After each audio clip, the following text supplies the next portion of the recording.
Come and get started on a new mission, a new direction, a new intention. Welcome to 5.8G Alive at Connections 50 Plus. I am Terry-Ann Joseph Brathwaite. And I am Jennifer Gibbons Joseph, catering to all your prospects in the third act of life. Economic well-being, social gratification, personal fulfillment. Join us on Wednesday at 6 p.m. on Connections 50 Plus Facebook page, YouTube channel, and on Gael the Caribbean. Hi, good evening, everyone, and welcome to Connections 50 Plus 5.8G Alive. I am Jennifer Gibbons Joseph, one of the co-creators of Connections 50 Plus. And as usual with me this evening on the show is my colleague. Hello, everyone. I am Terry-Ann Joseph Brathwaite, the other co-creator. Welcome. Terry-Ann, this is it. This is the week. Jamboree. Yes. But as we chat, as we continue, the last 2 weeks we had Dr. Rouse, and we really had a very, interesting conversation with Dr. Rouse leading up to our wrap session. But we just thought, Terry-Ann, for this show, just to sort of tie in things, that we could chat a bit more about our loved ones and how, not just taking care of them, but how we could carve out that time for ourselves to go to like Jamboree and go out and have some fun, because many times, especially like, as marketing the Jamboree, you would hear, this call and say, we love to come, but we have to stay home, the caregiver, that sort of thing.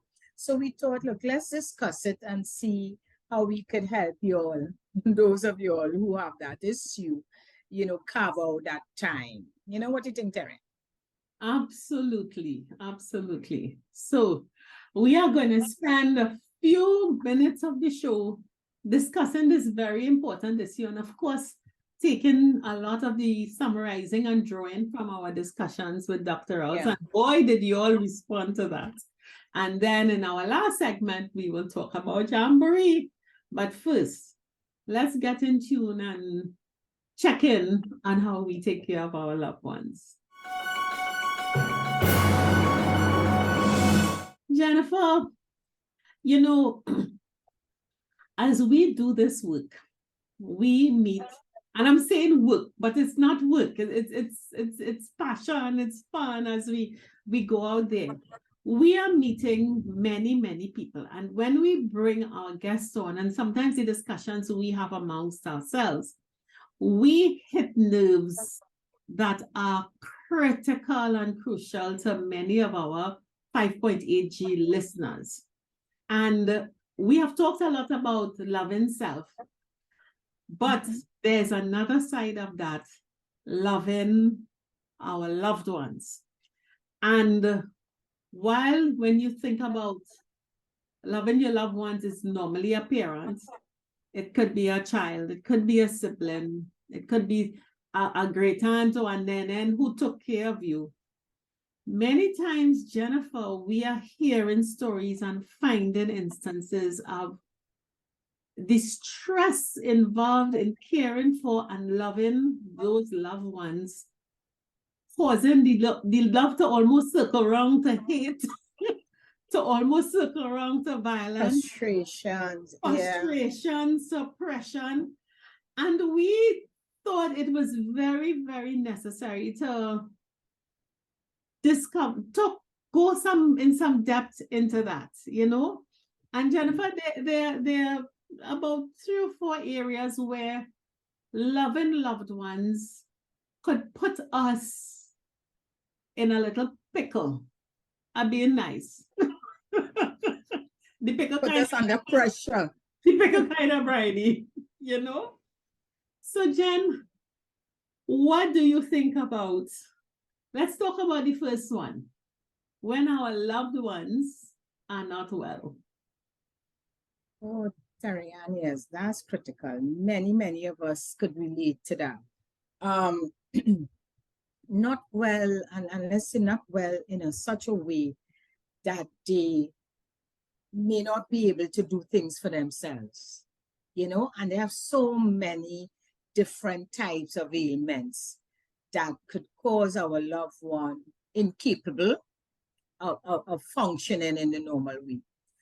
And I mean, I don't want to go into all the different types of ailment, but just look at it. And old age, That old is age is one that many of us dealing with. And and I'm saying old age because we are the 50 plus, remember, we go 50 to 80. So those in the early 50s tend to, I mean, they're not there yet. minimize it. They minimize it. But listen to me, and this is why we're discussing this too, because this week, especially leading up to the Jamboree, I've been hearing so many different stories of why people don't have the time. And I'm saying people, those who given me the stories of within our age group, this is our cohort. And I want to there is a particular situation, and I know of personally, where and I use the word caregiver, the family member who is responsible at this stage, responsible for two parents. But Terry-Ann, young, this is somebody in the late 50s, and I could say young, in the 70s. That is young. 30 years old listening to this show. And we are talking about the way we have to compromise or give up certain things because of our loved ones. And if we're not careful and we get flustered in terms of putting things in place, it could really leave us drained. And in this particular situation, this sibling is two of them, and she happened to be one in Trinidad and the other person away. And she took the decision, she moved in with parents. Both her parents have different types of ailment.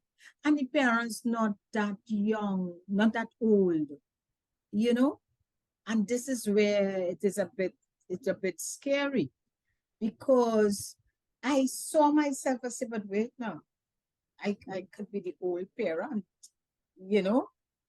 and her decision is okay, not a problem. So she made the decision. She has a full-time, round the clock, help for the parents. And in her case too, she was able to negotiate with her company where she's working from home. Now this song is nice, she's working from home and she has full-time, round-the-clock care. But guess what? She has two children. Guess what? She don't have time for herself, Terry-Ann. Because although she's home there and working from home, she's dealing with the children, she still have to keep an eye out, as they say, supervise the caretakers to make sure that they do the right thing. And when you hear situations like, and there are many different type of situations like that, you really wonder where you getting time to relax, where you getting time to go to Jamboree, take a day off, or even if it's not Jamboree, but take some time, me time, to maybe take the children out. And she was saying, in that case, it's really dropping them to lessons, dropping them to classes, dropping and picking up, dropping and picking up. In her case now, she's a single parent. So dropping and picking up with not much help from the outside. And then she's saying, but Jennifer, where you want me to find time for me? And it's a real question, Terry-Ann.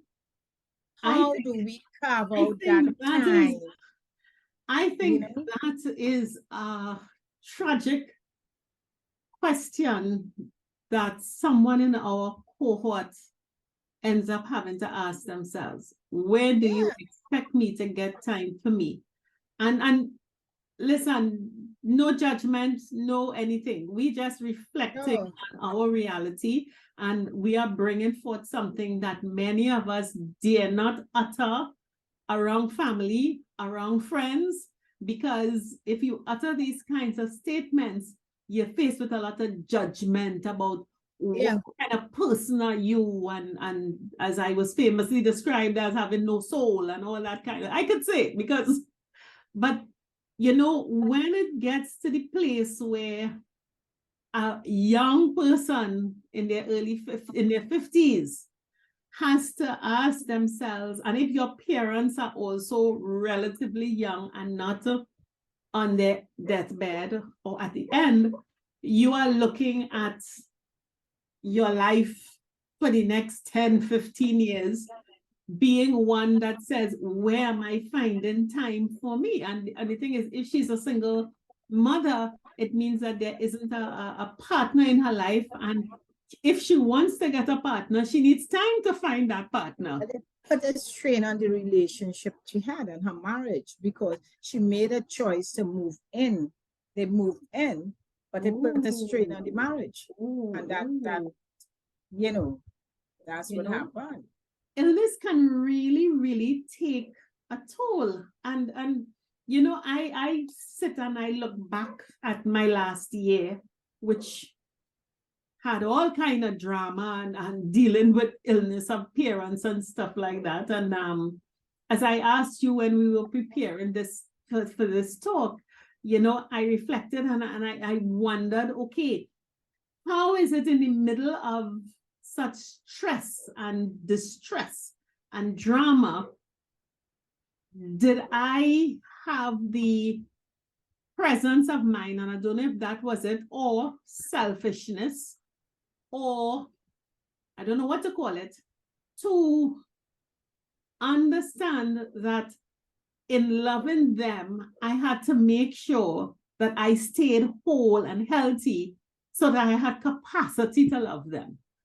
And if I did not do things to preserve and build my capacity, which meant separate myself from them when I needed to and take my breaks, then without that space, I don't know if I would have had the happy funeral that I was able to give to my mother, or have the wonderful relationship I now have with my father, where we are friends and we could relate. Because if I had to sacrifice my entire life for them, and I don't mean that you go from one extreme to the next, but if we didn't leave space for letting me build my own capacity and have space, I wonder if the relationships would have been where they are now.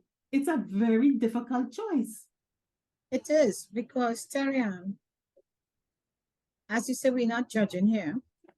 Understand, and I use this scenario because in this scenario, it's both parents. And it's not the type of ailment that you say they're going to drop dead in the morning. No, it's progressive, and because of situation, one happened to be in a wheelchair and the other one, you know. So they can't support themselves at this stage. In a case like that, where that sibling, and then it's not many yet, so it's not 5 and 6, it's 2 of them, to make such a decision, I believe for us, because if you don't have all that me time, Terry-Ann, it means at some stage you could drop down. And if you do, and drop down in different ways. Right now, she feels she suffers from like anxiety. She getting frustrated. She not doing the job she feel like she should be doing it in the way she should, you know, that sort of thing. So to avoid that, I believe, again, I always go back to open communication. I really feel we tend, and you mentioned it earlier in that earlier scenario, we tend not to express ourselves because we feel if we really express how we feel and show emotion, you hold your head and bawl or something like that, that you will be criticized and say, as you say, you have no heart, you have no feeling, it's your mother, they take care of you, or your father, and all the thing. So because of that, we zip our mouth. We the pain, everything, it is internal. And in doing that, we are not being our real selves. We're not enjoying. We even feel that if we do something to enjoy ourselves and show that we are a bit too happy, people want to know, well, how she's smiling, so look at her knocking about and the parents sick, you know.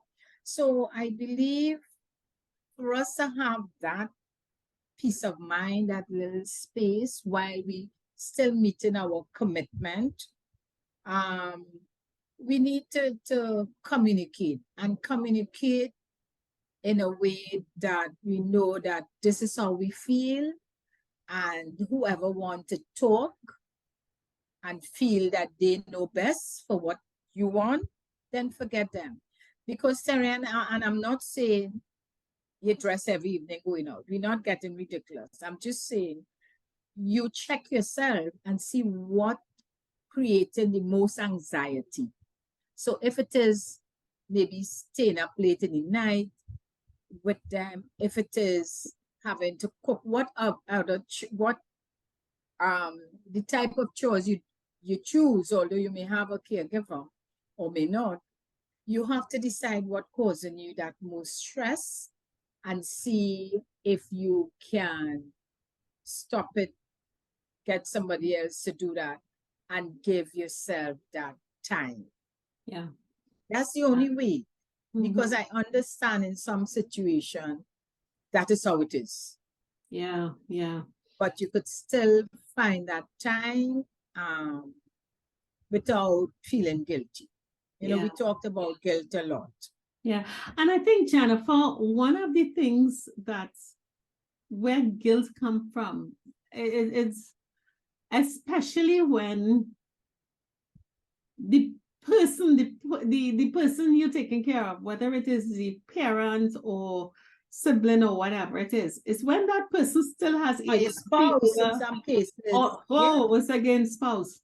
When Yeah, in that some person cases your has spouse. agency over themselves and they have the power to make decisions for themselves, even though they're not in a position to manage the consequences of those decisions.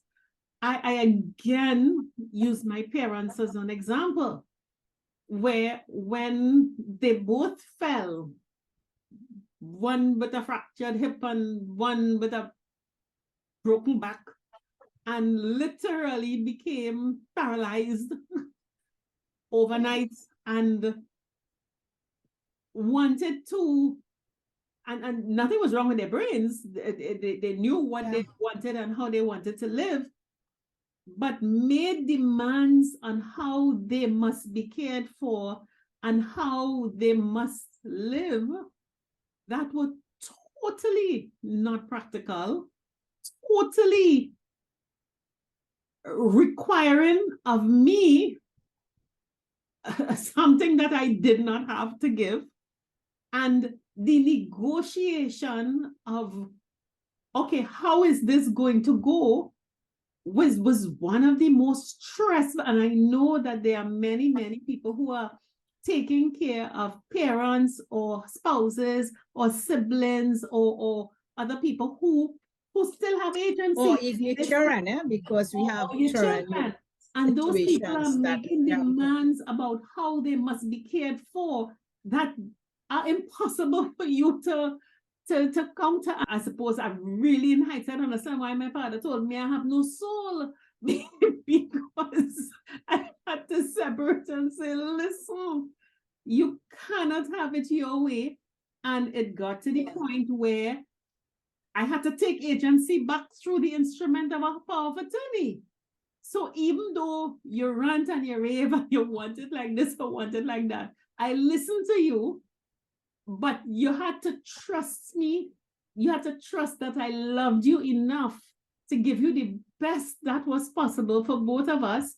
And the final decision had to be mine. Unfortunately, for a lot of us, the final decision on what happens as we care for our loved ones does not rest with us.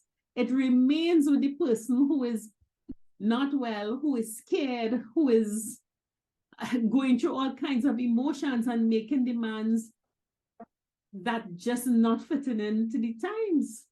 And that is something we have to pay attention to. And Terry-Ann, in situations where now one situation you may have one sibling, in some situations you may have three. In cases where there's more than one, in most families, you find there's one particular sibling who will say, you see this, I will take on the responsibility, whatever is their reason, whether that is their personality or what. I remember going to a seminar on aging, and the speaker, that particular speaker, was talking about, again, siblings and situations. And she referenced her family and was saying that in her family, there were 5 of them. And she said, because of her profession, she was a psychologist. She said they looked at her to make decisions. So she called a meeting, and she said she started by saying, don't look at her to be the caregiver. That is not her thing at all. Not because she's a psychologist. You could assume that she would be the one, would be the main, and although you have help, but there's a main person to give direction, in some cases, who will take on, who will be in charge. And she said, and I remember that you should really look at the siblings and know who have the personality to do what. And the others will support, just like in cases where you get, okay, I get in a caregiver, and you would be the one more or less supervising there. Because everyone do not have the capacity, not because you're the child, the daughter, or the son. It means that you could do that. For the one present. Yeah, the one presence. So that stayed with me, because in many families, sometimes you wonder if it's the wrong sibling is the one who in charge. And I say the wrong sibling because not all of us, Terry-Ann, have the patience, have that capacity, have things to even supervise, to even be able to give advice and all that. And I believe in many cases, we don't do that. We don't recognize that, hey, this job is not mine. You take on a role because you may be the one left, the one remaining in the house. Yeah. The one they feel have the bigger house with the space, so they could just send Dr. Rose say, you're the girl. You're the girl. Yeah. So I think for us, and I'm talking about finding that peace and still loving and giving and doing things. It is not equally shared. We feel that it should be equally shared, and it's not equally shared in terms of maybe your time, but you can contribute in other ways. So, we tend not to look at that, and maybe that could help if we're being honest and look at the situation. And again, as long that person, whoever, whether it's your child, your spouse, or your parent, as long they don't have Alzheimer's, as long their brain, as long they're collective, bring them in on it. Because let me tell you, Terry, I swear they add 90% of the pressure by the demands or the expectations. And I'm not saying they're wrong, because we really grew up that we are the parent, we took care of you. So when we get there, we expect you to come and take care of it. We don't want to know whether you have money, whether you have the personality or nothing. We feel we deserve to be taken care of. And I'm not saying we don't, but it's just how it is done. It's just how it is done. And I think, Jennifer, part of the issue that our cohort finds difficult in managing, especially our parents, because we're the sandwich, we're the cheese, is that, yes, they're responsible and they're grateful too, especially parents, and children, adult children who are needy for all kinds of different reasons.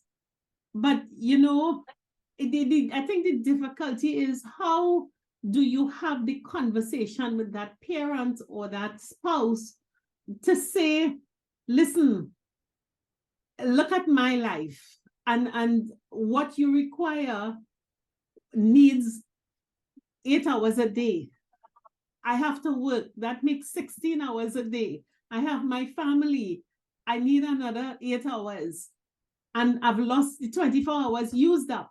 And to have that conversation with the person that you love is difficult. And we find it difficult to say, I cannot do for you what I know 40 years ago you would have done for me.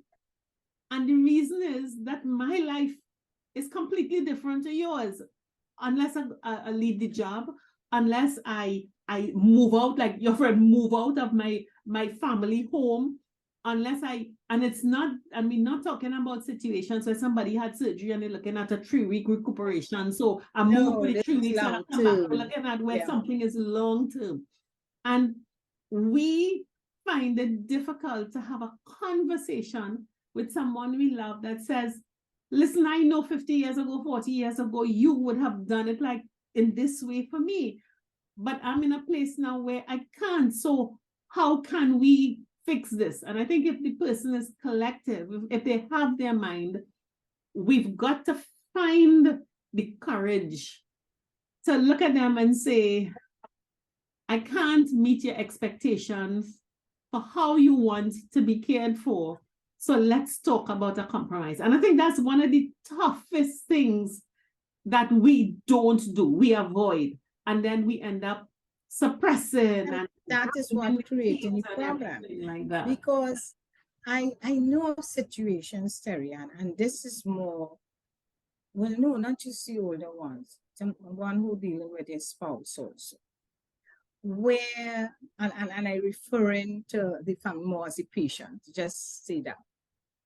They would say, you know what? I don't want anybody in my house. I don't want no stranger. Don't bring any caregiver in the house, right? I want you to be the one there because I could understand and you understand me, etc. And when you give in to that type of demand and say, okay, and I know about that, and they say, well, my husband or my wife don't want anybody, they want me. And sometimes we feel loved when somebody say, okay, I don't want nobody else but you to take care of me. And you give in and you say you understand that because your touch and how they feel, etc. will help. But when we do that, it don't last long, you know, Terry. It is a draining commitment.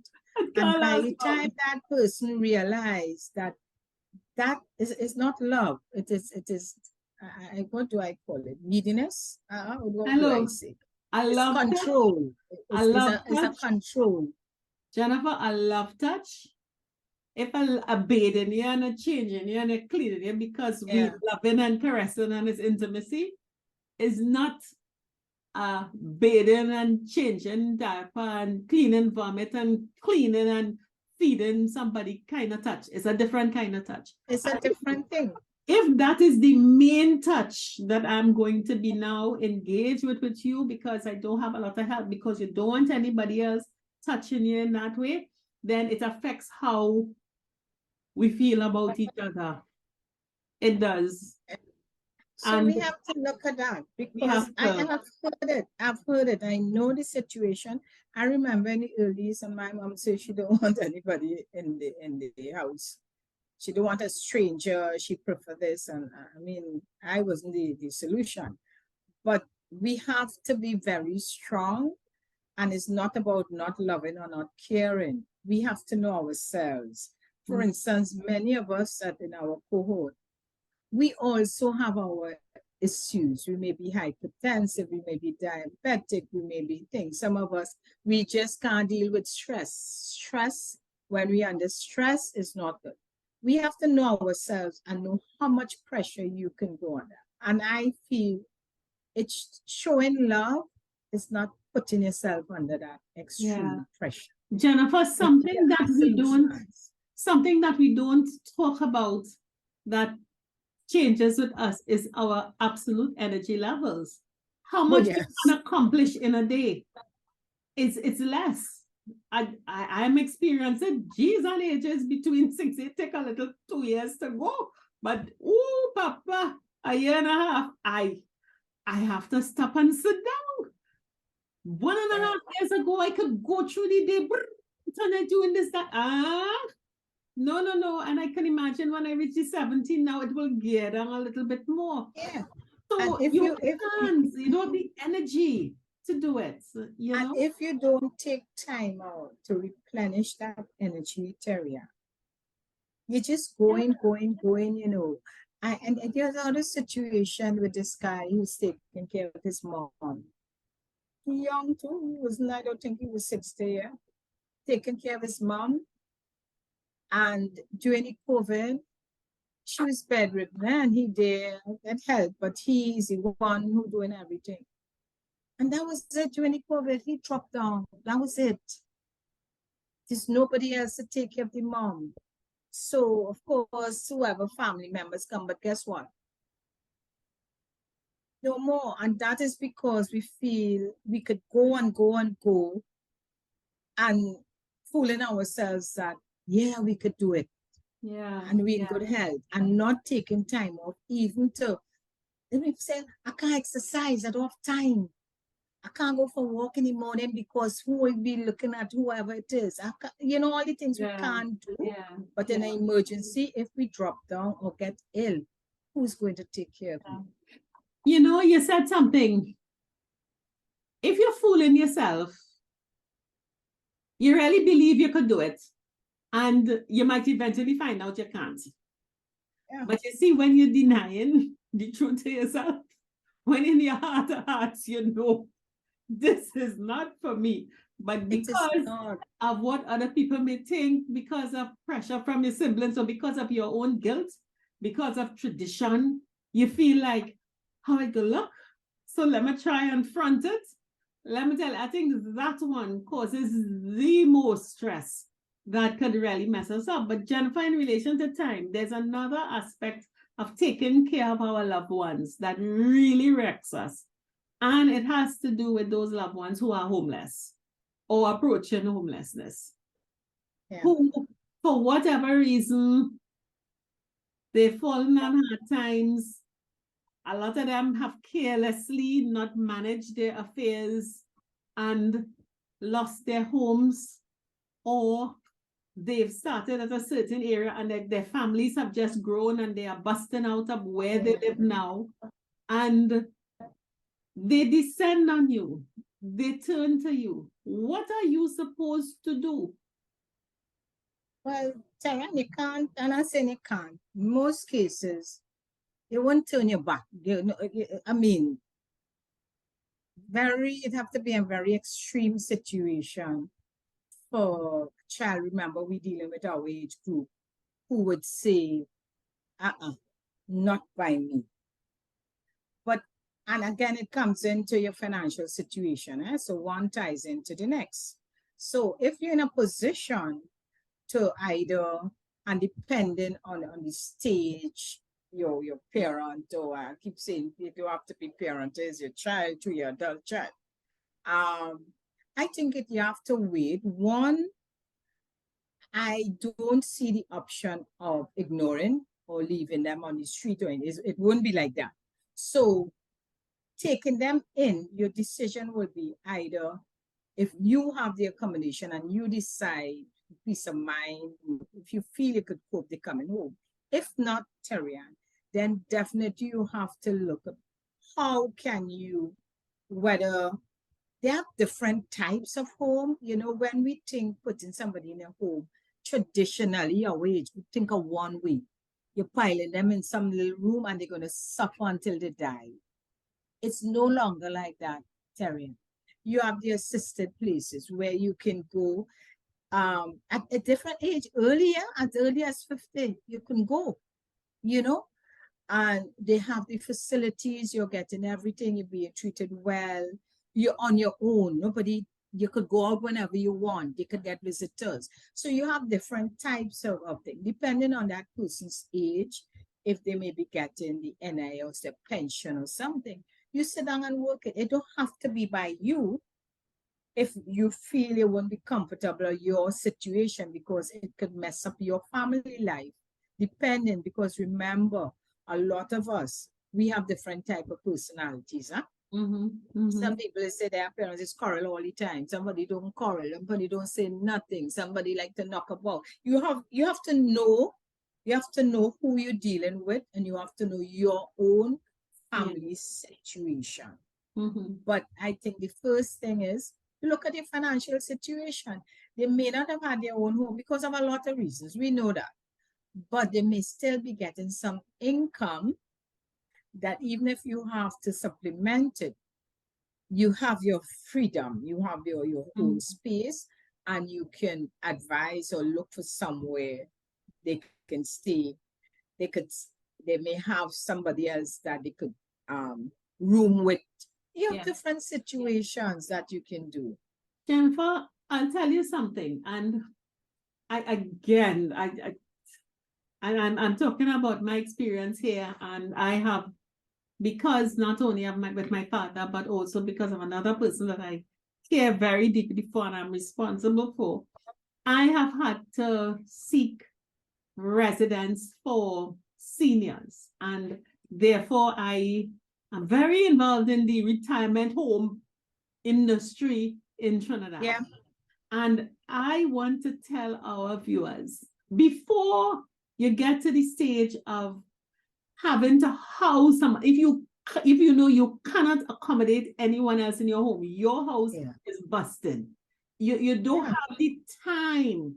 And the reason someone may land in your home may be because somebody may be disabled physically or mentally. You may have a person who has had a nervous breakdown, somebody who, an adult child with Down syndrome, or some other cognitive disability where they can't function, they can't work, they have to live independently. Let me tell you, I am seeing, Jennifer, in 2 homes that I'm attached to, young people in their 30s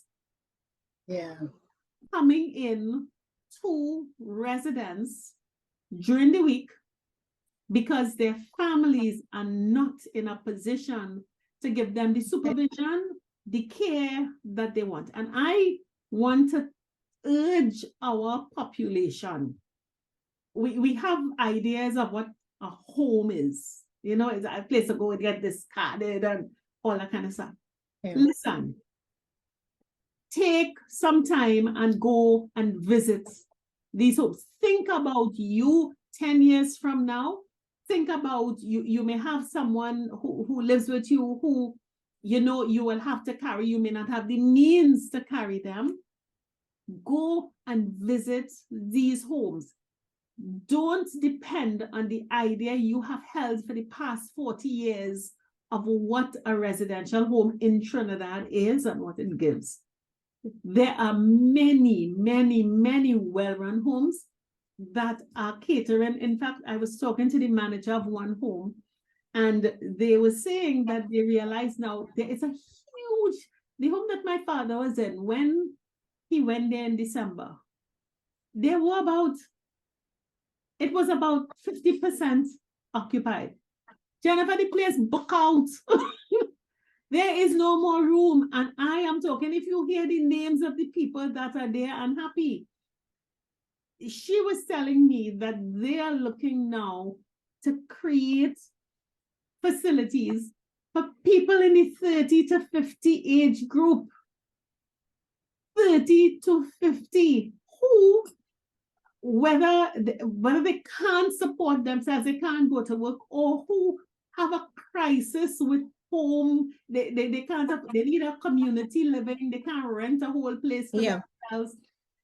And I think one of the things we have to think of, because again, this is how we take on responsibility. Let me not use the word burden. We take on responsibility for ourselves that puts pressure, added pressure on us, on the family, on the children, on everything. And we feel we must carry this burden like a big stone dragging behind us, when you have relief in other areas, and that loved one could come whenever they want by you. They could spend weekends by you. They could spend holidays by you. You give yourself a break. They go there for 4 days. They come by you for 3 days. But we have to open our minds to see what is available. Because I've seen it for myself. I've seen these young people who, as I say, cognitive problems, physical problems, all kinds of things, and families can't cope. The other thing too, Terrian, for those who feel, we always go back to money and they say, we don't have the money, we don't have the money. But I am aware too, where we, and I'm saying we, because you're talking about our cohort, believe that how you could use your parents' pension to think. You can't use the pension. This is what it's for.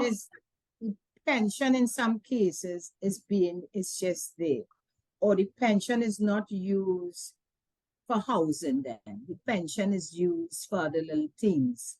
So even if you decide that you can't, and it's a situation, as you said, of homelessness, and you feel you have no choice because you are the only sibling with the house, it's a situation, and you're going to help out, you can make it in such a way that you, within your household, because we have to be careful, of how we sharing. And I'm saying this because I know the situation where someone had to take in their parent, and because the home, they have a sufficient room because of the children, they had one of the children in the room, right? They brought in the parent in that room with the child because the other one, they're already, packed.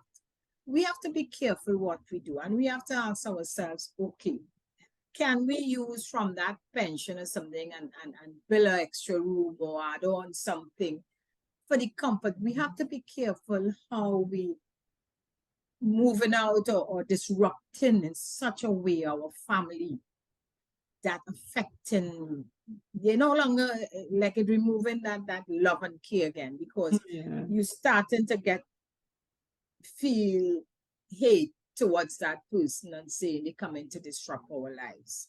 So we have to look at our decision making, especially when it comes to money. For those who have other siblings away and who might say they matter to them, you need to come together and see how are we pooling this money so all of us going to be happy, including whoever that we have to take care of. We tend not to do that, because people don't want to reveal their true situation. You understand? And you may have a family situation where one looking at the other, and they may think, oh, she have money, she can do it. Not my money, and that sort of thing. So again, we come back to everybody. It have to be a discussion. As you say, it's a hard conversation, very difficult, because it's not a conversation we're accustomed having. And a lot of things they say in these is to be swept under the carpet. That's what they say. Yeah. And Jennifer, nobody want to talk about it. One thing is, if you have, and this is where it becomes very, very unfair. You have your family unit that you may be going, your kids may be in their teens, early teens, whatever it is, and they now settle in and at a sensitive stage. And someone has to come into the household. It means that a life in your house, whether it is your son, your daughter, your husband, your wife, you're disrupting. And if you have more than one, and granny or granddad or uncle or auntie, you have to come and move into this one room. Why my room? We have to, we can't, you can't, it's granny, it's granddad, and no, it's my decision. These things, we're not living like how we lived in the 50s and the 60s. where your family had to take what your decision was, and we don't live like that. The children on tablet and they're living in the world. They're living in the global world. Yeah. And to the extent that we may not be aware of what's going on in their life, it makes it worse, because sometimes our ignorance of what's happening with our children, we feel we can impose things on them. And then when the explosion happens, we want to know where all this come from. Before we make decisions like that, it is so important to sit down with the members of your household before you bring other people into your home permanently. It's not a holiday. It's not that they have surgery and they have to recuperate for a year. No, it is long lasting.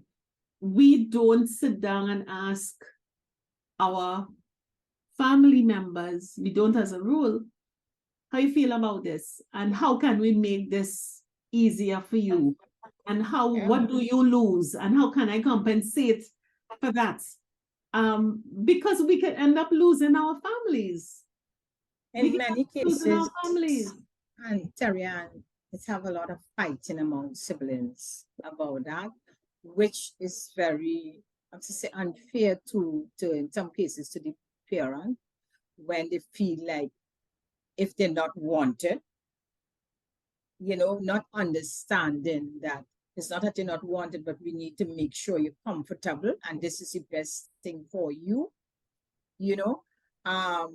So yes, it's difficult conversation, but we're coming back to why it is necessary.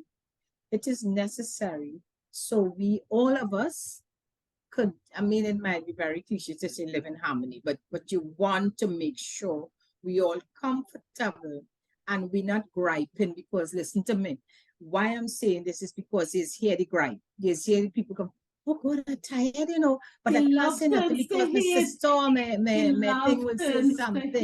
Or they say, I want to go out, I don't have time for myself, or can't even complain, or tired. And so you're hearing it. It means you're not happy in your situation, but you don't know how to express it.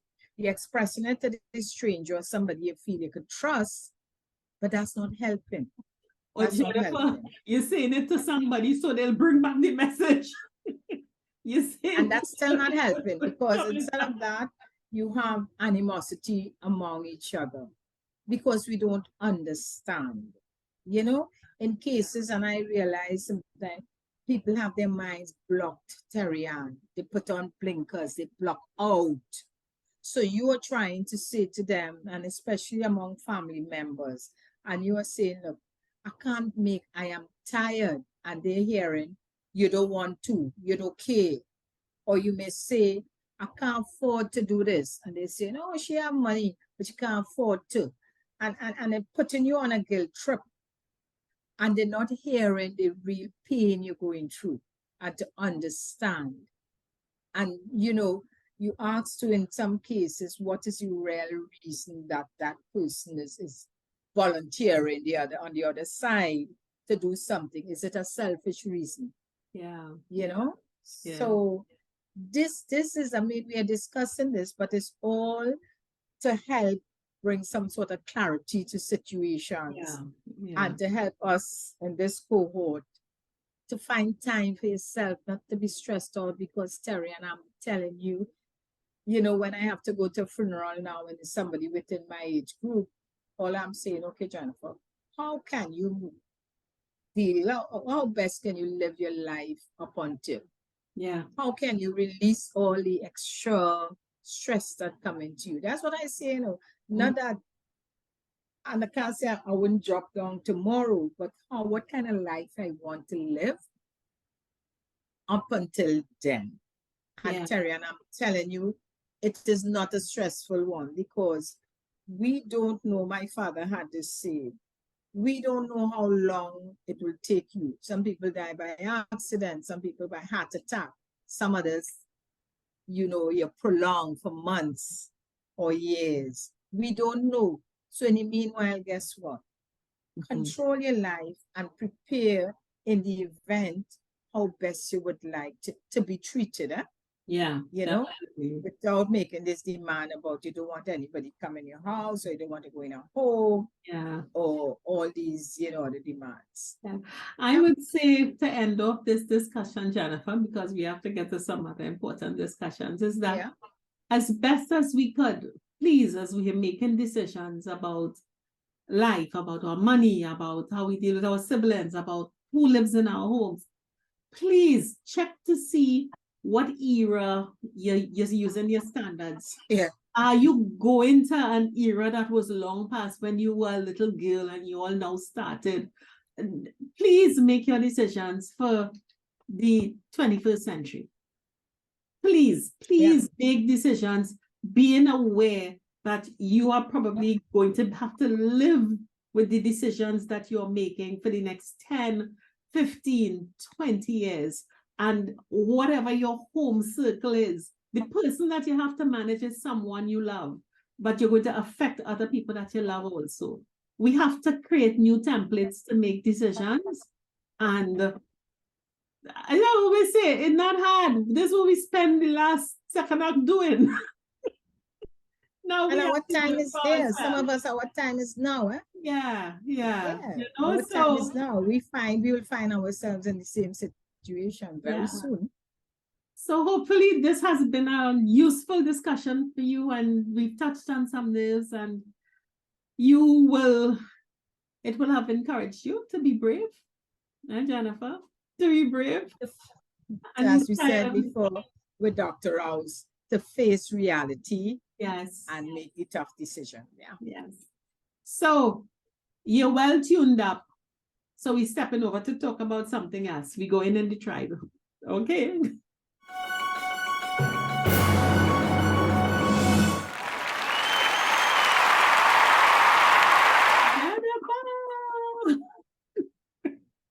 And Jamboree time. Gail, viewers, you would have been there. And we closed off, you know that? Did we tell you all that? We had to close off before we had planned because, the response was overwhelming. Yes. So we are looking forward. So listen to what we're doing now. We have the prizes to put up because listen, we having games, we having bingo, we having all different type of games. Karaoke, it will be a great fun time. We're looking forward to tomorrow for that. So we have everything set up. And of course, we'll take plenty photos and things to shoot. Well, Gael, for those watching Gael on Monday, well, it's after the fact, so you'll have to wait later on to see all the pictures. All will be there. We know you will be there. Some of you all have registered. Yes. And Jennifer, the next thing is everybody getting a present. You get a car! You get a car! Everybody gets a car! Yes. Everybody is getting a present. We are so excited, looking forward to all the things. We have to thank, Jennifer, we have to thank our sponsors. We have to thank our sponsors. We have to thank our sponsors, A.S. Bryden. We have to thank our sponsors, Caribbean Bottlers. We have to thank our sponsors, Massey Stores. We have to thank our sponsors, Bees Ice Cream. We have to thank our sponsors, Massey Distribution. We have to thank our sponsors, Shamir. And we have to thank our sponsors, Glorious Bodies, Glorious Minds. Oh, yes. Listen, just from the list of sponsors, you have a little as to what's in store for you. We are so excited. So, and I really love how our sponsors, our partners have come on board to celebrate this 4th anniversary Jamboree with us. Of course, Uncle Errol can't wait. He is running the day. Abebele is coming with the guitar. So, and of course, we have the Dr. Rouse. So, Dr. Rouse with the rap session. And so, I don't know if the listen, we meeting in Maxi for 8 o'clock. We on that hill by 9, and we from 9 to 4. It's packed. Action. Because someone asked Terry and 8 o'clock, I say, yes, we had to bring up the time. They taught us later. I said, because if we can't afford to start late, we have really a jam-packed Yeah. day. And we have to Right? make sure we give So away we want to start everything. early. We have to give away everything we got. So Yeah. the meal is going to be delicious. You're going to have fun. You're going to be entertained. It will be a glorious, glorious day. So, I mean, Shemay, glorious bodies, glorious minds, Massy Distribution, Massy Stores, AS Bryden, Caribbean Bottlers. Who did I leave out, Jennifer? I hope Bees They Ice started with Cream. bees. Yeah. Oh, bees. Yeah. Bees Ice Cream. I hope I left out no one else. But we are so excited. It is going to be great. And of course, our crew, Mark and our special photographer, hopefully. We will be at the Jamboree. It's going to be phenomenal. Thank you so very much. Of course, tapped up with Uncle Errol and a baby. Yes? So. Yeah. Okay. That's it for today. We will see you all next week when we will hear all about what happened on the San Fernando Hill. So, bye. Remember to love the ones you love, but take care of yourself while you're doing it. Bye. Yep. 50 Plus Tribe and follow us from Trinidad and Tobago and the Caribbean. Thank you for joining us on this Connections 50 Plus 5.8G Alive show. We hope you enjoyed the lively conversation and look forward to seeing you next week. Don't forget to like our Facebook page and subscribe to our YouTube channel. We really love getting your feedback. Bye for now.